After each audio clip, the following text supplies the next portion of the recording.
to that. Yes, go ahead. The U.S. is beginning military exercises in Estonia. And I'm wondering, why is it that when Russia is carrying out exercises, it's suspicious, it undermines peace? When the U.S. does that, it's exclusively for peace and never undermines anything. I'm sure what you're referring to. You suggested, or you had an allegation about Russian exercises. What is it you're...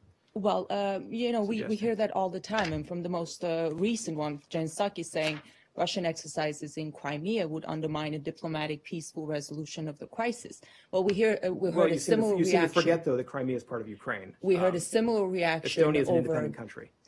We heard a similar reaction over Russian exercises in other parts of Russia, close to Western borders. There's always suspicion and accusations of undermining stability. You're distorting what's been said from this podium by my colleagues and by the U.S. government. We have consistently said that we recognize the need for routine military training activity, and we say that it should be consistent with international law, and it should be conducted with due regard for the rights of other nations and the safety of aircraft and vessels. That's been our position consistently. But so I'd urge you to go back and review the record before twisting what it is we've said. That is not. We always hear a suspicion and criticism of Russian exercises somehow undermining, stability in the region. And when the U.S. is carrying out exercises thousands of miles away from home, near Russian borders, and that's fine. Russia does that at home, and that's not fine. Do you see an inconsistency? Again, in that I think I've position? addressed your question. You are twisting how we've described Russian exercise activity, and I think our activity on the territory of NATO member states has a degree of transparency that is hard to criticize. Yes, go ahead. You had a question. I'm sorry. We're going to move on. Well, Jeff, Are you saying that the U.S. The problem? I understand what you're saying, but the problem is that you were critical of Russian exercises that were in the general vicinity of the Ukrainian border inside Russia. You said it contributed to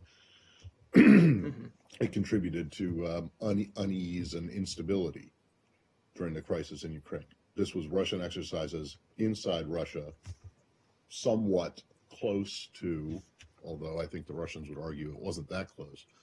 To the eastern Ukrainian border.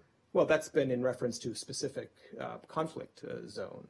I think the question was much broader and suggesting that we were, criticizing or denying the ability of Russia to conduct any military exercises anywhere, which is not what we've said. Did you or did you not ask the Vietnamese to stop refueling Russian planes at Cam Bay? Because you said that those kinds of flights raise tensions in the South China Sea. Well, I think if we go back to the discussion of that a couple of weeks ago, the point. Okay, but the point was not the fact of refueling, but we simply expressed our view about activity that could raise tensions. Okay, So you don't hold on. So you don't think that NATO or U.S. exercises in Estonia along the Russian border raise tensions at all? Is that right?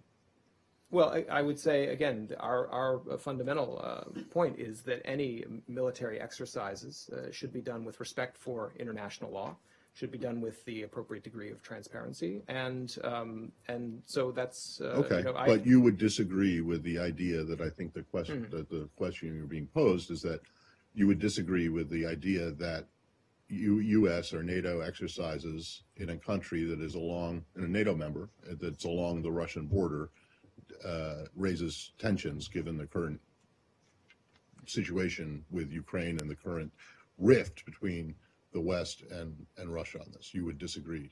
Again, I think if you look at the scope and the nature of I'm just asking yes or no. You disagree? We would disagree with that. You would disagree. Yeah. Okay.